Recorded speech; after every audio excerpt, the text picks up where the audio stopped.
¿Quiénes son los personajes detrás de la ciencia? Esto es Science Behind the Glass, Illuminating the Human Side.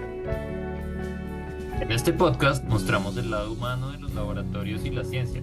Científicos comparten experiencias personales y discutimos sus significados desde diferentes perspectivas y campos de investigación.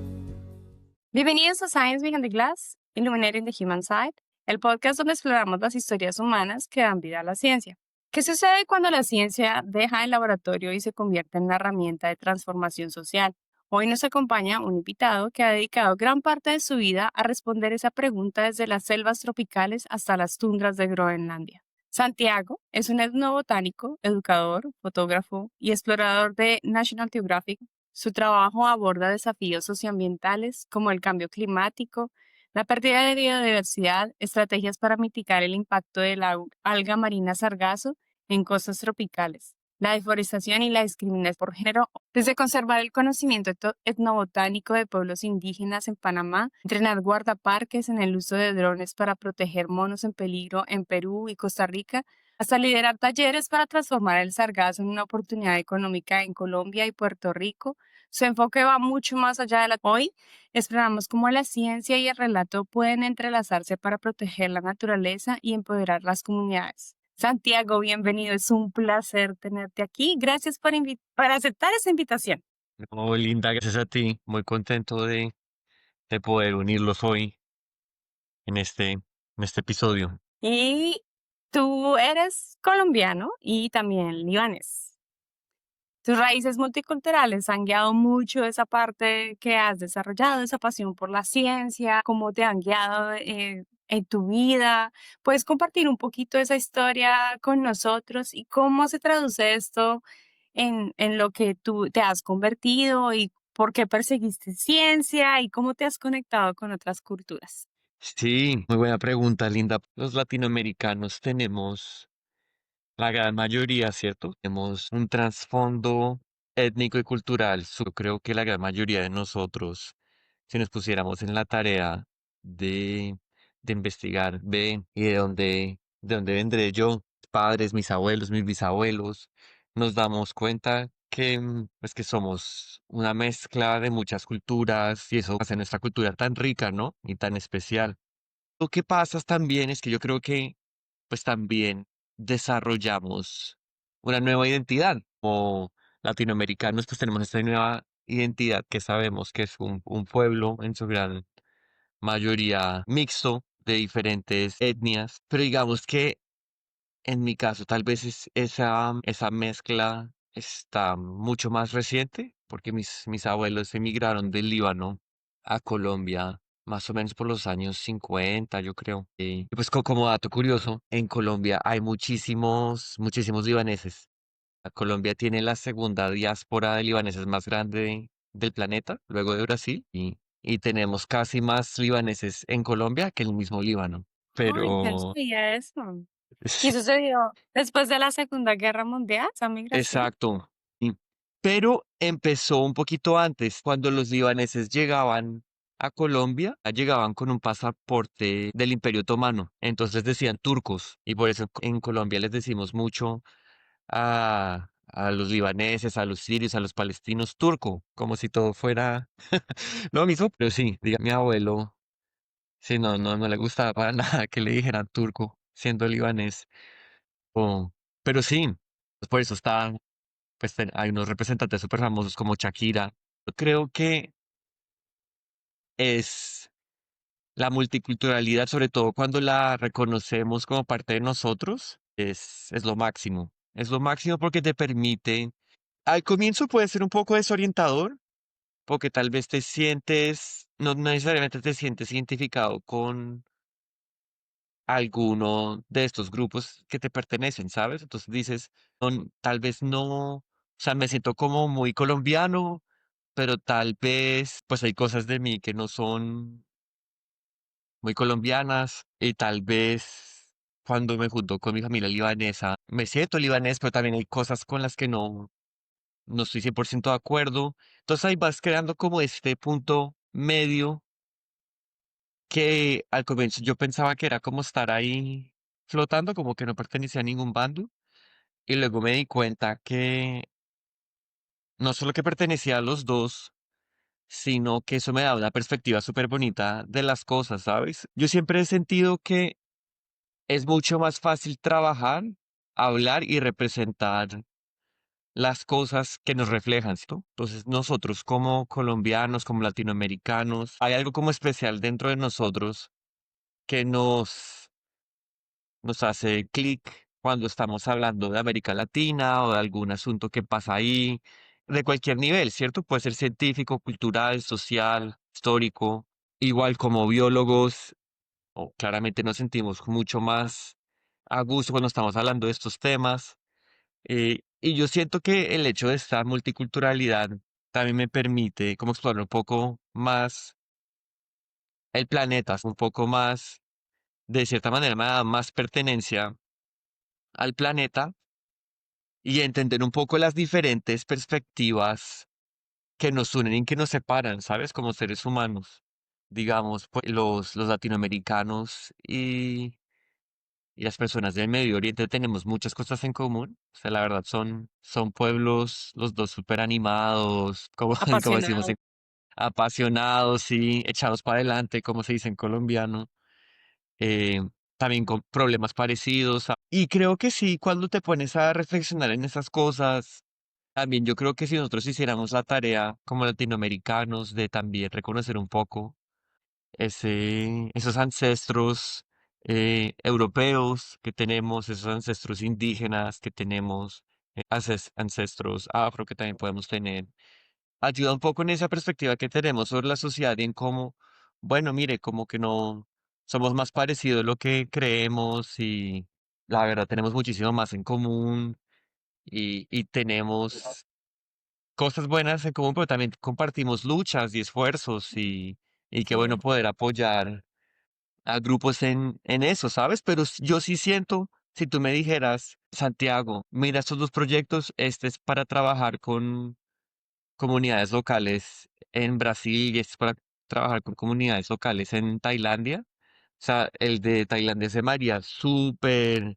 increíble y súper nuevo, innovador, pero siempre me sentiría un poco más relevante y que puedo aportar un poco más cerca a casa, ¿sabes? Como que entendemos un poco más ese trasfondo, pues, las condiciones históricas y sociales y también se siente como un poquito más cerca a casa, ¿sabes? Como que sabes que estás haciendo un trabajo que está apoyando a esa idea colectiva de lo que uno conoce como América Latina y siento que tener eso en mente cuando trabajas le da un aspecto muy especial a tu trabajo. Yo creo que también es lo mismo eso, tal vez el hecho de que mis abuelos eran inmigrantes, eso me ha llevado como a tener como una facilidad y un gusto bastante particular para trabajar con inmigrantes, con refugiados. Y siempre cuando nos preguntamos quiénes somos y reconocemos y aceptamos esa identidad de nosotros, siempre es más fácil trabajar con esos mismos grupos identitarios. Y siento que es un ejercicio bonito como científicos es bastante interesante hacerse. Sí, es verdad. Y especialmente yo pienso que cuando uno está abierto como a otras culturas y tú has viajado mucho y más que todo que vienes de una familia multicultural, también eso ayuda como a estar como abierto a escuchar otras voces, ¿no? A no tener tantos prejuicios. Yo creo que uno tiene como obviamente unos valores y uno toma de diferentes culturas Mm. chéveres o que lo forman a uno, que lo ayudan a crecer y uno deja de lado otras cosas que no está de acuerdo, pero al menos a la vez es como esa perspectiva como amplia de permitirte escuchar, ¿no? De no venir como con tantas limitaciones mentales. Entonces, creo que esa historia que tienes y esa familia que tienes, pues, ha ayudado un montón a impulsarte. De esa manera, y tú has sido parte de muchísimas organizaciones y investigaciones de muchos países. ¿Tú cómo haces para que distintas visiones las logres enfocar hacia un objetivo común? ¿Cómo logras ponerlos de acuerdo cuando hay cosas tan diferentes y en culturas tan diferentes? Sí, pues yo creo que es súper difícil.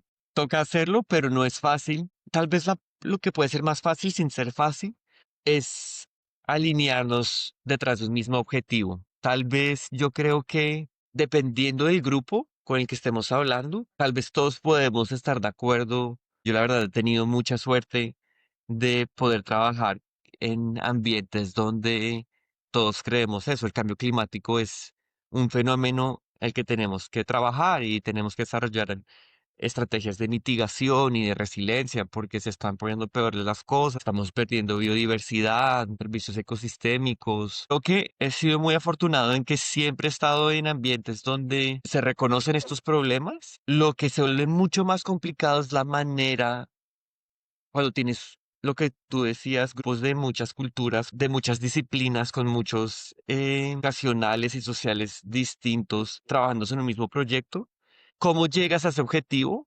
Es súper distinto, Mm. del cielo a la tierra.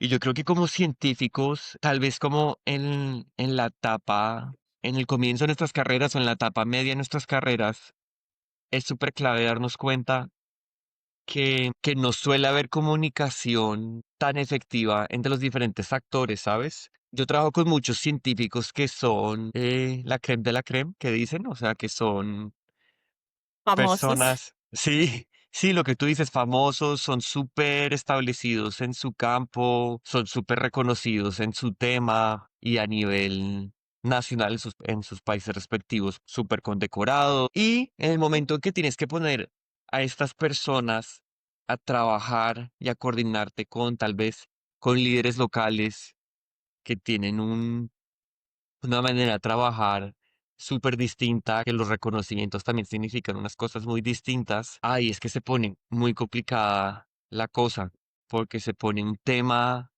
se vuelve un tema de egos, un tema de efectividad, un tema de comunicación, lo que tú decías, incluso de idioma. Ahorita que, por lo menos en mi campo, que se trabaja mucho con impacto local, pues casi que siempre la base debería ser, bueno, todos tenemos que hablar el idioma local o tener un idioma estándar, ¿cierto? Porque tal vez no, no tenemos el tiempo o la facilidad para aprender un idioma como que, es, que sería el ideal para aprender una lengua indígena si vamos a trabajar con un grupo indígena en particular. Pero tal vez tenemos el español como punto medio para comunicarnos, pero ahora imagínate que traes a unos súper expertos que pueden apoyar mucho pero no hablan español y no pueden aprenderlo y no hace parte de su plan. Ahí tienes que, una de las cosas que he aprendido que es lo más importante es la comunicación asertiva y constante. Y siento que como científicos necesariamente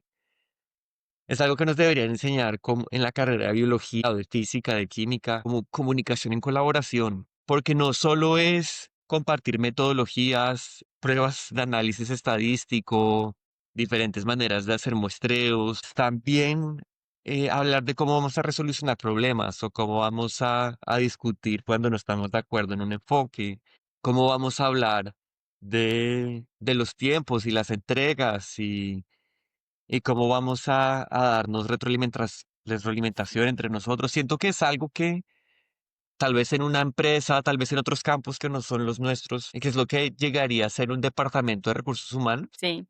Sí, eso es cierto porque en realidad yo siento que algo que he notado mucho en ciencia es que los diferentes campos de disciplina no se comunican, ni siquiera dentro de la misma universidad. Entonces Sí, a mí me parecía ridículo porque, bueno, cuando hice mi doctorado, yo traté de hacerlo interdisciplinar porque a mí me gusta aprender sobre otras disciplinas e incorporarlas. Pero me daba cuenta que con quien trabajé era una persona externa a la universidad, porque la misma universidad, los ingenieros de la universidad, pues no estaban conectados con los científicos biólogos.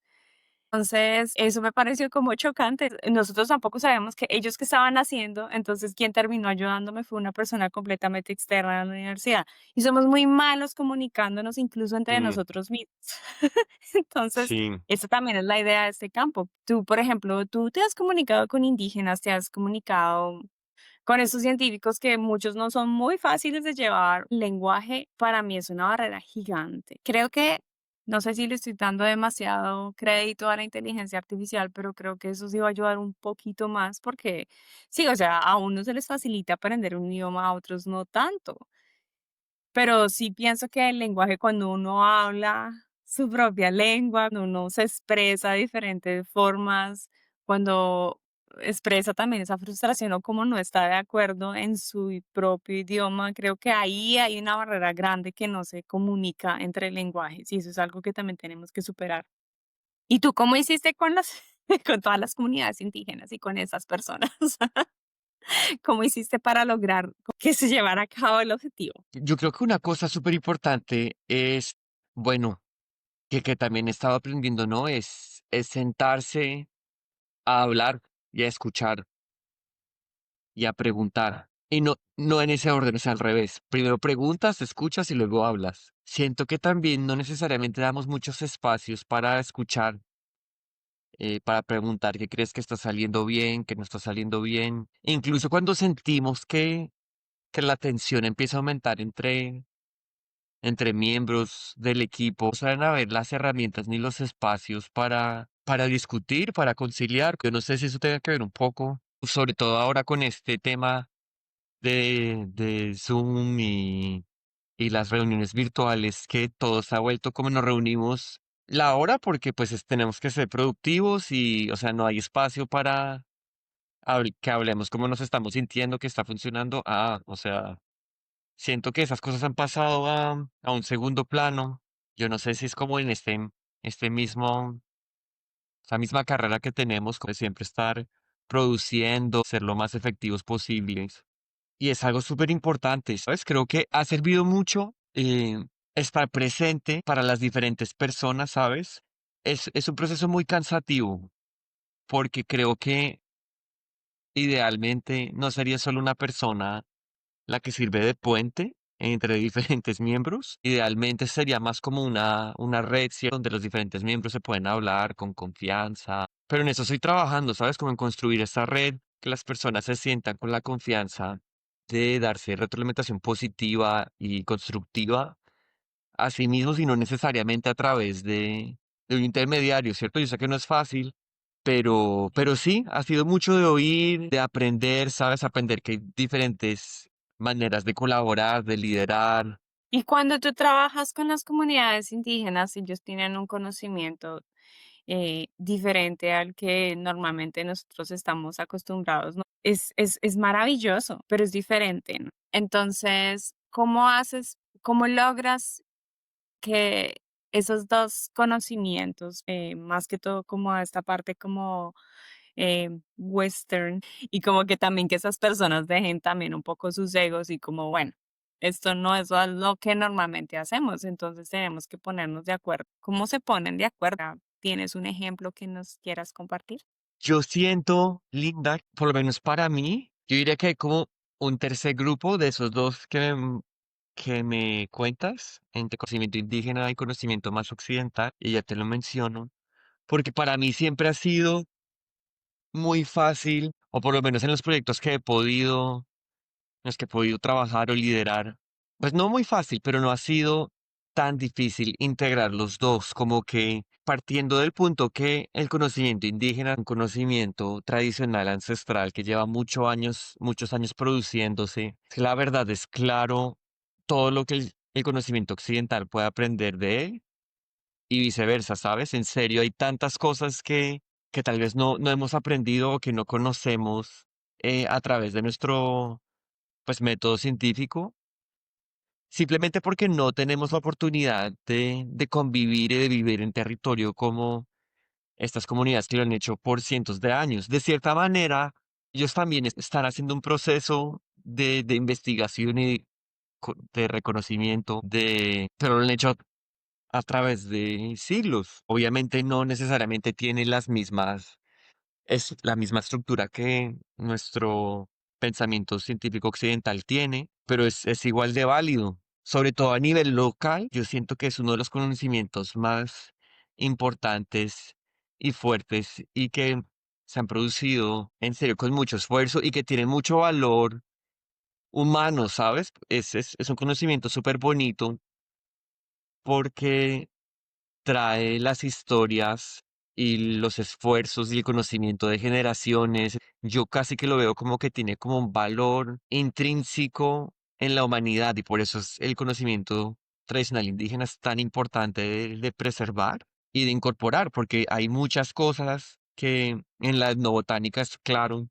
las comunidades indígenas, de tanto este trial and error, de intentar y errar, pues tienen unos usos de las plantas que nosotros no hemos podido identificar aún en la botánica científica occidental, y eso es increíble, y siento que también desde nuestro enfoque occidental podemos dar muchas herramientas para poder fortalecer y para poder dar herramientas también a estas comunidades en sus acciones de conservación ambiental o cultural. Ya te voy a dar un ejemplo que es súper bonito, que es súper especial, yo creo. Pero para mí, un grupo que ha sido un poquito más difícil de conciliar es el conocimiento local, no indígena. Entonces estamos hablando tal vez de lo que son como culturas campesinas, culturas de pescadores, que son personas que llevan viviendo, sí, varios años pero que no necesariamente tienen ese mismo arraigo ancestral, cientos de años sin influencia europea que tienen los indígenas. Entonces, es como un grupo que viene con matices de los dos, y ha sido más difícil, ¿sabes? Yo diría que uno de los inconvenientes, y tienes mucha razón, porque por ejemplo, aquí donde yo estoy en una ciudad regional y muchos de los inconvenientes que se tienen a nivel medioambiental son con los campesinos, por ejemplo, los que trabajan como o los productores de caña de azúcar. Mm, Entonces, la mentalidad que tienen ellos es de producir, pero especialmente acá no hay una implementación de conocimientos ancestrales de los aborígenes, de cómo debe ser esa producción de cultivos. Entonces, es como si hay una producción de cultivos, si ellos son los que están produciendo esto, pero es la transformación de que no, no, ya no está funcionando la caña, entonces deberíamos movernos. No es fácil para ellos esa transformación y no hay como mucha recepción por parte de ellos. También hay como una falta de comunicación también con el gobierno, porque no es solo poner plata, sino es como hacer una mediación de como, hey, hay que cambiar, hay que hacer una transición hacia otro tipo de cultivos que ustedes, primero que no sea intensivo, que no sea un monocultivo o que sea una transición hacia otro. Ese pedazo de como cambiar como a lo que yo he conocido por décadas y mi familia y mi abuelo han estado haciendo eso y yo, ¿por qué tengo que hacer eso? Sino que esa adaptación, creo que ese cambio ha sido el brusco y esto viene, como tú dices, como de una tradición europea, pero hay como una desconexión también como con las necesidades locales, hay una desconexión también como hacia lo que se ve a nivel de futuro, como hacia, se ve es como ya, inmediato, un proceso que sea inmediato y que te dé dinero inmediato y pues porque ellos dependen también de ello, ¿no? Ellos tienen unos créditos grandísimos y tienen que producir esa cosecha, les tiene que dar suficiente dinero para poder cubrir todos estos gastos. Entonces creo que es exactamente esa desconexión también que hay, no solamente como con la realidad actual, sino también como con y ancestral, diría yo, al menos a nivel de lo que nosotros vemos aquí. sí, siento que es un súper buen ejemplo. Tienes toda la razón. Aquí en Canadá, en el norte de Canadá, en esta provincia que se llaman los territorios noroccidentales, hay un área protegida indígena que se llama Taidenenene, que la manejan un grupo de primeras naciones, que se llaman los Dene.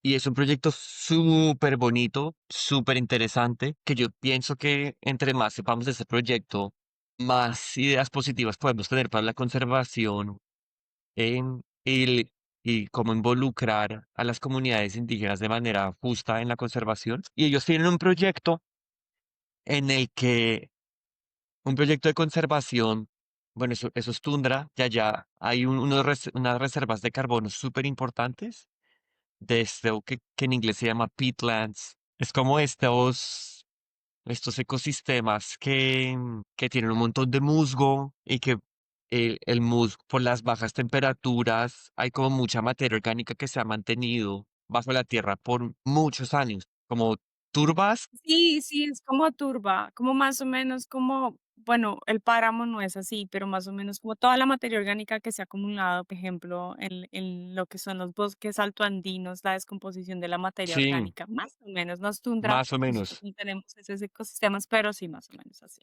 Y lo que ellos hicieron fue, ellos estaban diciendo con el calentamiento global, tenemos un problema súper grave acá porque los ecosistemas árticos son los que están más susceptibles al cambio de temperatura.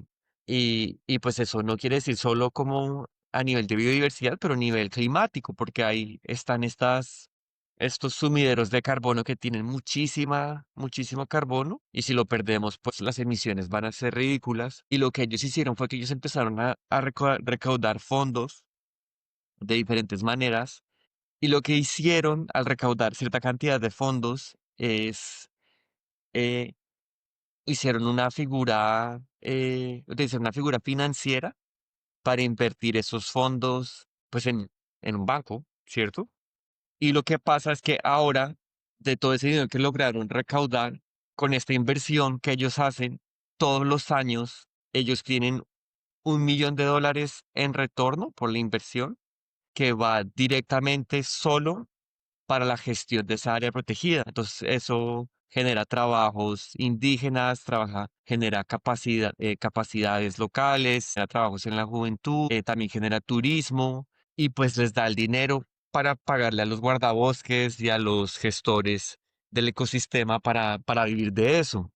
Y es una figura súper bonita porque no siempre hablamos de la sostenibilidad financiera de los proyectos de conservación, y digamos que este proyecto indígena logró hacerlo combinando los conocimientos ancestrales que ellos tienen de cómo manejar el territorio con una figura occidental de financiamiento para, para hacerlo. Ahora, yo también creo que es un caso, bueno, no solo el caso es hermoso, también es bastante particular porque la cantidad de dinero que ellos tuvieron que recolectar para que tengan $1 millón anuales en retorno, fue bastante. Si no estoy mal, estamos hablando que ellos tuvieron que recolectar $15 millones canadienses. Y eso es lo que tienen en el banco produciendo.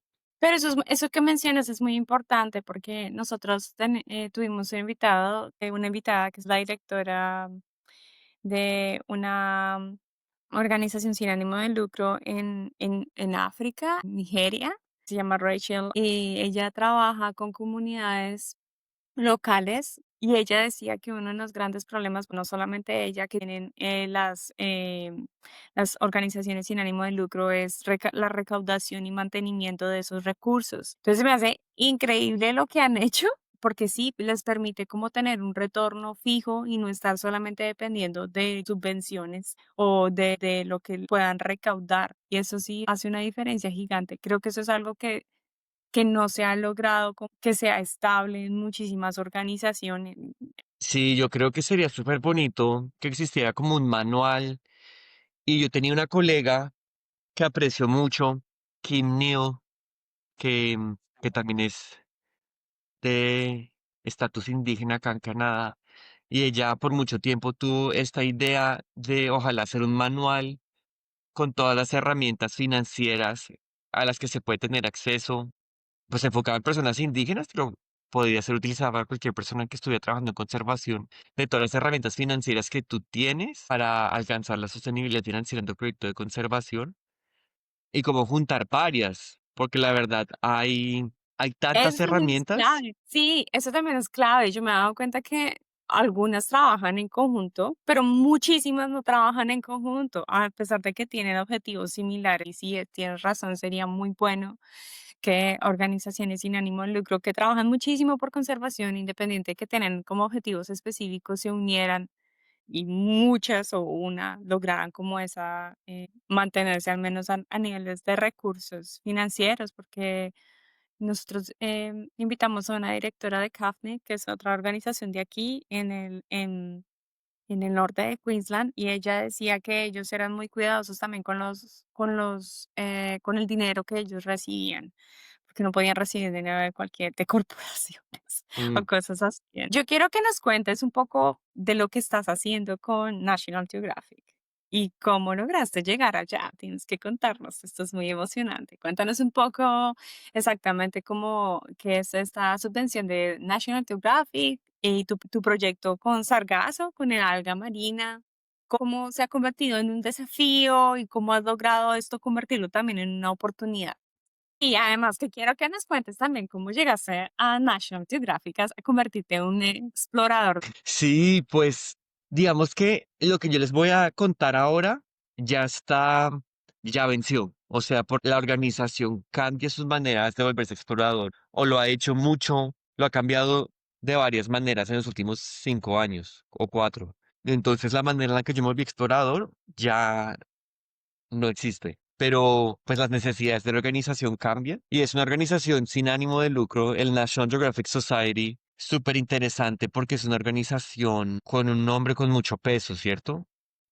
Bueno, ellos deben tener un equipo de estrategia y de súper importante y súper interesante de cómo hacer que seguir protegiendo y alzando el nombre de la marca de lo que hace, porque yo creo que hoy en día en un mundo donde pues la desinformación es tan amplia y tan accesible, eh, lo que tiene National Geographic de tener como el todavía la confianza de las personas es algo invaluable. En la época en que yo me volví un explorador, tú todavía podías entrar presentando el proyecto que tú quisieras. Hoy en día es con llamados específicos, como que National Geographic dicen estamos buscando proyectos en estos temas, pero digamos que en ese sentido, aunque es un tema específico, es el mismo sistema. Tú presentas un proyecto y pues tu presentación pasa a diferentes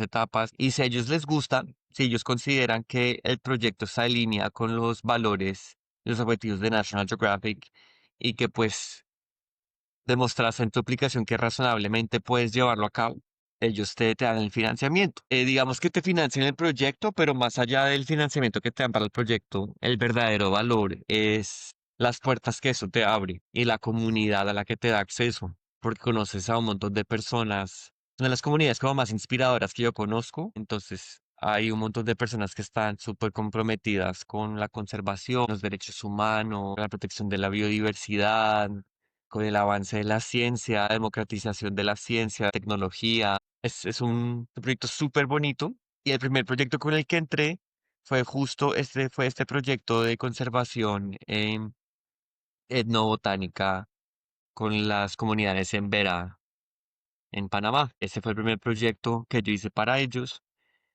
y eventualmente, pues, después de 2 o 3 proyectos más, empezamos a hacer este proyecto con Sargazo que empezó siendo un proyecto financiado por National Geographic y hoy en día es un proyecto financiado por el gobierno de Canadá y de Brasil. Y el sargazo es un tema fascinante porque yo creo que es uno de los ejemplos más claros que tenemos de los impactos del cambio climático y posiblemente también de la pérdida ecosistémica y el uso excesivo de agroquímicos, porque digamos que en este momento nosotros tenemos, pues nosotros me refiero a la comunidad científica, como a cinco posibles factores, 6 casi, de por qué hay tanto sargazo ahora. Porque antes del 2000, hace 20 años el sargazo no era un problema. El sargazo se ha vuelto un problema en los últimos 13 años.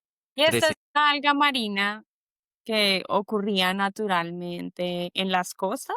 El sargazo también tiene una historia súper bonita. Lo mejor para mí, y una de las razones por las cuales me gustaba tanto la botánica, es que las plantas son organismos que tienen una interacción súper fuerte con los seres humanos, como que tienen una historia súper ligada intrínsecamente con nosotros seres humanos. Hay muchas historias en torno a las plantas y las algas son parecidas. Entonces resulta que uno de los primeros reportes escritos que tenemos del sargazo es de Cristóbal Colón. La primera vez que vino a las Américas, él pasó por un ecosistema que se llama el Mar de Sargazo, que da más o menos en el Atlántico Norte, y es una mancha muy grande. Estamos hablando varias veces el tamaño del estado de Texas en Estados Unidos. O sea, es muy grande en la mitad del océano. Y él vio eso, pues una mancha dorada gigante, y anotó eso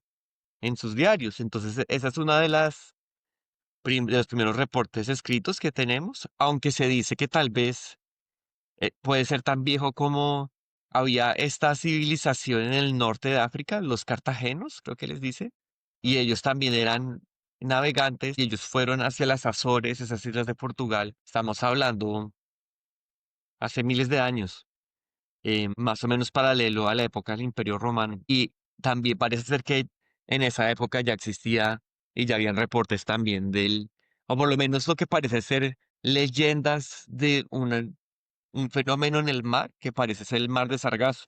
Entonces el Sargazo es una especie nativa del Atlántico, lleva ya muchos años. Lo que pasa, y siempre ha llegado en, en, en cantidades moderadas a las costas de los países del Atlántico tropical.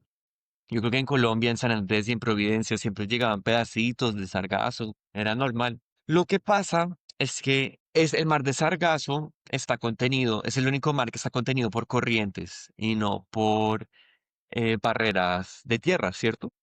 Una de las hipótesis dice que no me acuerdo si en el 2011 o en el 2013, hubieron unos vientos muy fuertes que sacaron al Sargazo del mar de Sargazo y lo sacaron de ese lugar que se mantenía por corrientes y lo sacaron a otras corrientes.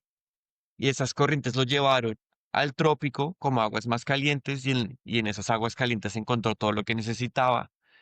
Y eso formó eh, lo que ahora se llama el nuevo gran cinturón de Sargazo que queda entre África Occidental y Brasil. Entonces ahora tenemos el mar de Sargazo que hemos tenido por milenios y tenemos este nuevo cinturón de Sargazo que se generó hace menos de 15 años. Además de este fenómeno climático por estos vientos tan fuertes, dicen que el hecho que el agua esté más caliente, el hecho que pues eso ayuda al proceso de fotosíntesis, ¿cierto? De los organismos fotosintéticos, hasta cierto punto.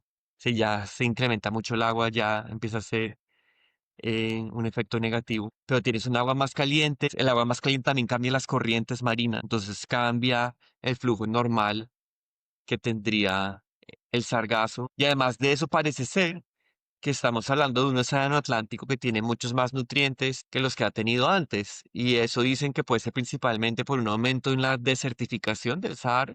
Llega más polvo del Sahara Atlántico, pero también un aumento en nutrientes por escorrentía de grandes tributarios que desembocan en el Atlántico, como el Amazonas, el Mississippi y el Congo. Y todos son ríos que están rodeados de pues grandes plantaciones agrícolas y pues que tienen un uso excesivo de agroquímicos y todo ese nitrógeno le queda perfecto al sargazo y pues por eso tenemos eh, a lo que nos estamos enfrentando hoy. Ahora, ese sargazo que lleva llegando en los últimos 15 años también es periódico. Entonces no todos los años llega igual. Este año está siendo un año de llegadas masivas de sargazo, está siendo muy fuerte, muy fuerte. Pero los 2 años anteriores no fue tan pesado. Tenemos varias teorías, pero sí parece ser que el cambio climático y el aumento de nutrientes en el océano seguramente no están ayudando. Y cuando el sargazo llega a las costas en tan grandes cantidades, porque cuando llegaban pocas cantidades tiene un efecto positivo en las costas. Trae nutrientes, es bueno para la flora costera, para los manglares. Pero como ahora estamos hablando de que podemos tener años en que llegan cientos de miles de toneladas de sargazo a diferentes países, y que ya llega tanto que no cubre toda la playa, ya no alcanza la playa, entonces se empieza a estancar en el agua, se empieza a pudrir en el agua, eso genera condiciones anóxicas y puede causar como mortandad extendida de la biodiversidad costera. En la tierra, al descomponerse, se libera un gas, hidrógeno de azufre, em, ácido sulfídrico, que pues es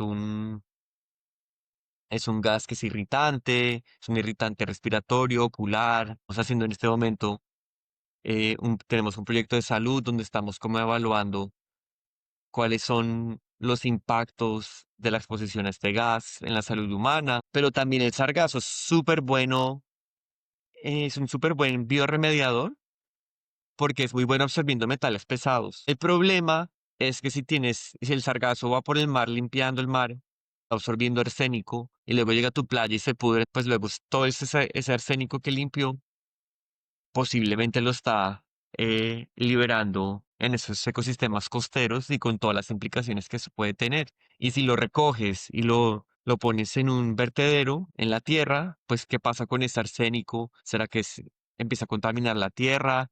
Puede ser, no tenemos estudios de eso, no se ha estudiado lo suficiente. O sea, es importante hacerle seguimiento. ¿Y cómo le están aprovechando las comunidades sosteniblemente o cómo que están logrando hacer con estos grandes depósitos de sargazo? Sí, digamos que una cosa que se está hablando mucho en este momento es justo este último tema que te estaba hablando. Bueno, el sargazo, como muchas otras algas, se puede aprovechar de diferentes maneras. Entonces, el sargazo, digamos, tiene un componente que se llama alginato, y el alginato es súper útil en la industria farmacéutica y cosmética. Entonces, es un componente que pues tiene bastante valor en esas industrias, pero también puedes hacer materiales de construcción con el sargazo, puedes hacer fertilizante y composta, puedes hacer jabones, puedes hacer bioplástico, puedes hacer biogás, o sea, si lo quemas puedes producir metano que puedes usar después para cocinar.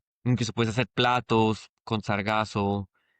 eh, Puedes extraer otro componente que se llaman fucoidanos, que también tienen importancia química. Hay muchos usos súper interesantes del sargazo.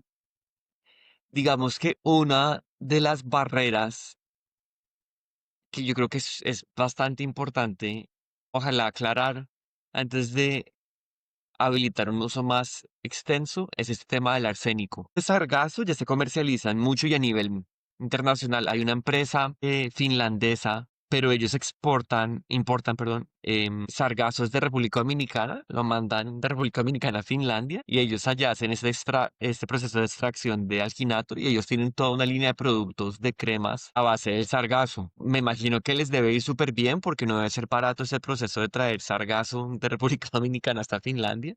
Pero digamos que ese proceso y ese ejemplo particular te lo menciono porque pues ese proceso requiere la remoción del arsénico, ¿cierto? Porque al ser un metal pesado es importante pues que tengamos en cuenta, bueno, de cuáles cantidades estamos hablando, ¿cierto? Si lo vamos a usar de fertilizante, tal vez no sea buena idea usarlo como fertilizante sin tratarlo para cultivos, que si nos vamos a alimentar de eso, ¿qué pasará con el arsénico? ¿Será que luego estos tomates que estamos creciendo van a tener arsénico? Y lo mismo pasa con todos los usos, ¿sabes? Incluso estaban diciendo, yo pensaba que el uso de materiales de construcción podía ser relativamente seguro, pero resulta que puede ser que a través de los años, cuando se empiecen a deteriorar estos ladrillos, puede ser que este polvo microscópico puede ser que venga también con arsénico, entonces que empecemos a respirar este polvo con arsénico.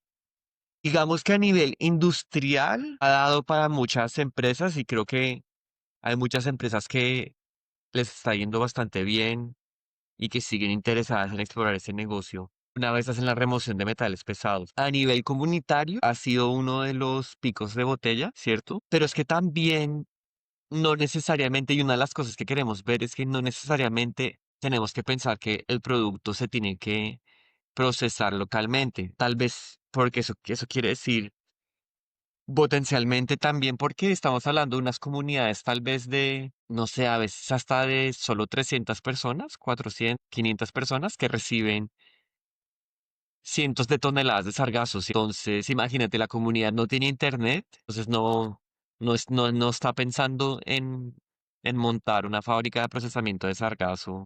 Pero una cosa tal vez que puede ser más interesante, que es una cosa que queremos evaluar, es qué tan atractivo sería recoger el sargazo y venderlo.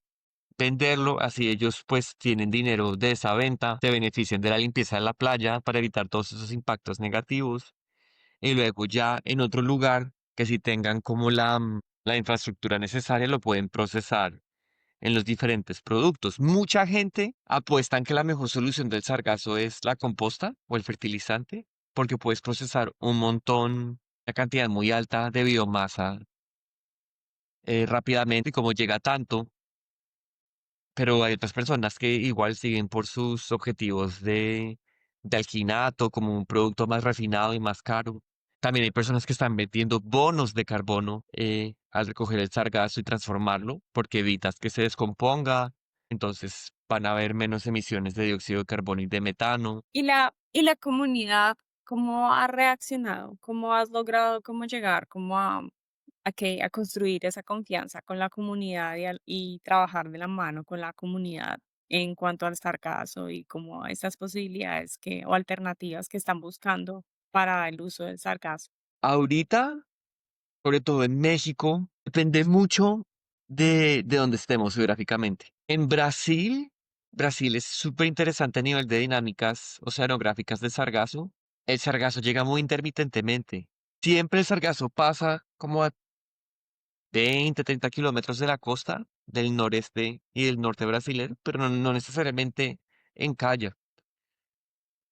Pero cuando llega, llega con toda, llegan unas cantidades ridículas, pero como llega tan irregularmente, no necesariamente hay un interés económico por el sargazo, ¿sabes? Porque si llega, aunque llegue muchísimo, si solo llega una vez al año y no todos los días o todas las semanas, como, o sea, no te da para hacer ningún negocio sostenible. Te da tal vez para hacer algo que ojalá pudieras, no sé, hacer algo con beneficio local, como puedes hacer como una composta para las personas que tengan jardines o huertas y se las regalas y ya. Pero en México, como llega tanto y lleva tantos años llegando y con tanta frecuencia, hay muchos intereses económicos y eso complica toda la cosa. Entonces es un tema complicado porque se ha vuelto como de muchos intereses, ¿sabes? Yo creo que siempre es importante,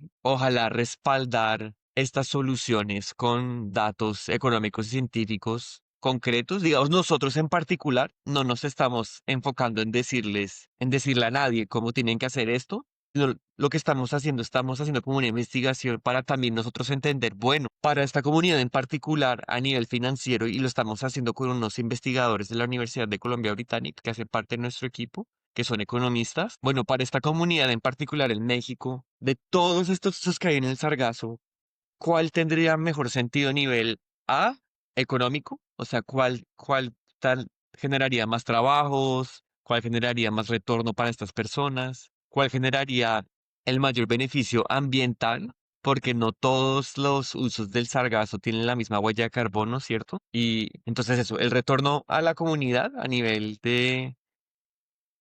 financiero, retorno social a nivel de creación de empleos y el impacto ambiental. Entonces estamos haciendo como este análisis científico-económico de todos esos diferentes productos, más o menos para darles una guía de, oigan, miren, por lo menos nuestros datos y nuestra investigación indica que de todas estas cosas que te comenté, del jabón, la composta, de tal vez solo un centro de procesamiento y llevarlo afuera. Sí, darle como ser más específico qué necesita o qué posibilidades tiene la comunidad de aprovechar el sargazo Exacto. dependiendo de las necesidades de la comunidad. Sí, cuál es la inversión inicial, cuál sería el retorno, porque yo siento que ya la decisión comunitaria, sobre todo si estamos hablando ya como de un pueblo que tiene un alcalde, que estamos hablando de unos cuantos miles de personas, la decisión no sé si se haga a nivel comunitario, tal vez algo impulsado por el alcalde, o si se van a formar diferentes grupos con diferentes intereses. Yo creo que eso en sí sería todo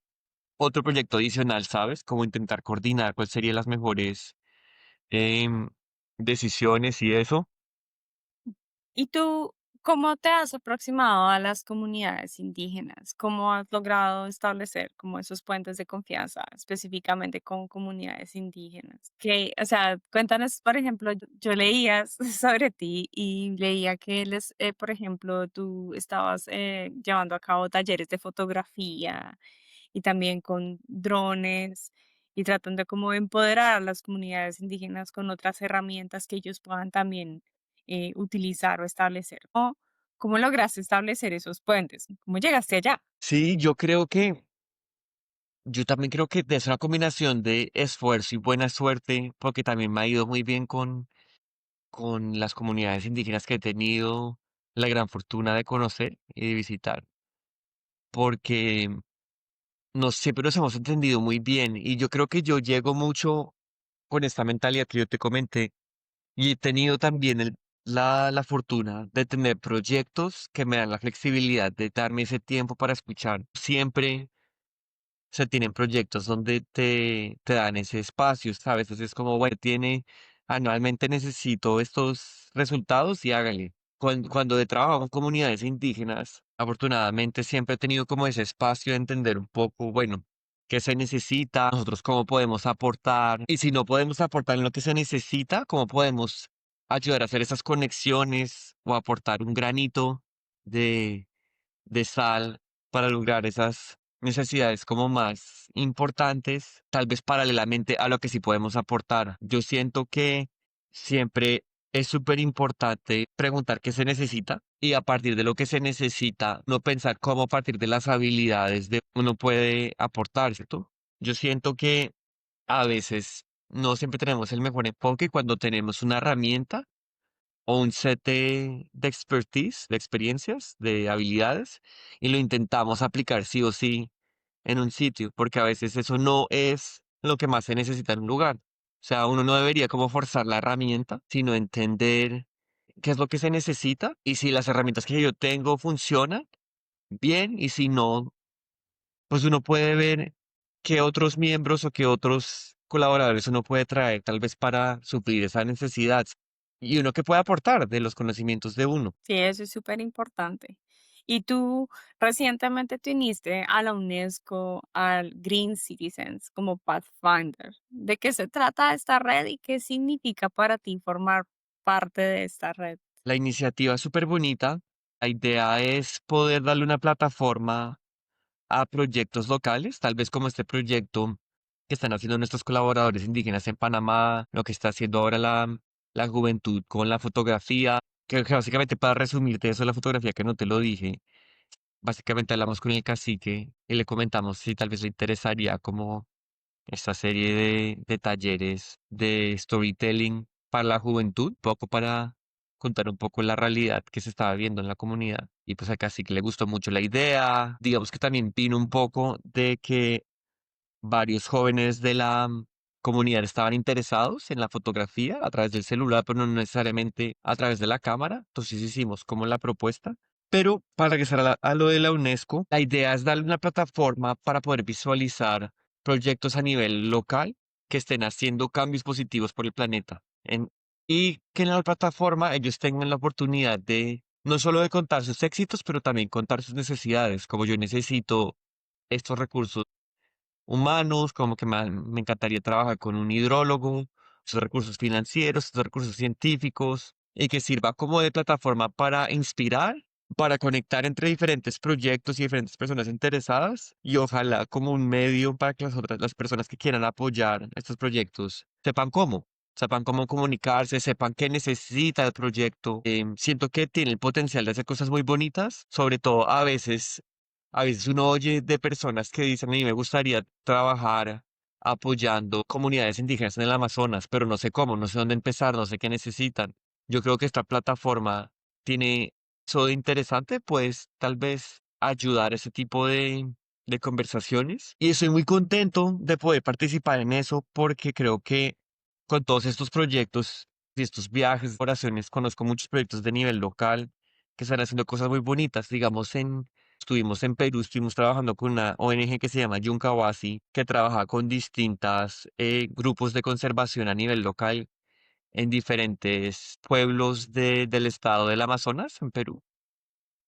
y muchos tienen como proyecto principal la conservación del mono choro de cola amarilla, que es un mono endémico del Perú en peligro crítico de extinción. Y estas comunidades han hecho unos proyectos de conservación y de ecoturismo súper bonitos, enfocados en la protección del mono y de su ecosistema. Pero siento que la UNESCO da como una plataforma importante e interesante para estos proyectos, para explorar y seguir expandiendo pues esta buena labor que están haciendo. No, maravilloso, me parece súper chévere. Además que sí, es una red que trata de unir y conectar, ¿no? Súper maravilloso y todos estos proyectos tan bonitos y en los que también has participado. Sería chévere es que nos compartas el enlace y nosotros lo compartimos también si las personas están interesadas y quieren participar y ver como los diferentes proyectos en que podrían estar involucradas o utilizar sus propias habilidades.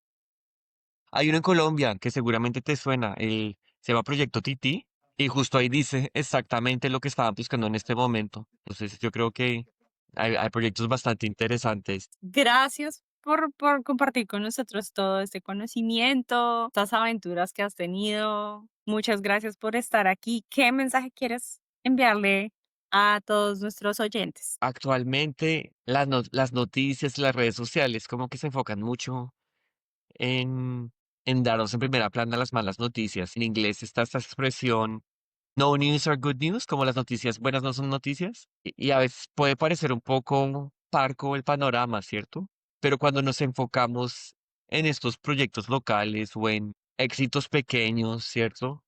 Cuando vemos cómo a nivel local nos podemos agrupar o las personas se agrupan para generar un cambio positivo directo, inmediato, trae bastante esperanza, ¿sabes? Entonces yo creo que a veces es bueno recordar que aunque no oigamos tanto de esos proyectos, aunque bueno, esta misma iniciativa de UNESCO es para eso, vale la pena acordarnos que a nivel local, aunque no salgan en las noticias, aunque no lleguen a nuestro Instagram o a nuestro TikTok, hay proyectos chiquitos que están marcando la diferencia. Y hay cientos, miles de esos proyectos a nivel mundial y se está intentando, ¿sabes? Trabajar por el planeta, por la naturaleza, por los derechos humanos y ahí vamos a seguir. Gracias, Santi. Un mensaje tan chévere y tan poderoso. Perfecto para este momento que estamos viviendo incertidumbre. Sí, Gracias, Santi, por compartir con nosotros, por este espacio. De verdad, ha sido un placer tenerte aquí. no, el placer es mío y sobre todo pues de poder reconectar y volvernos a ver.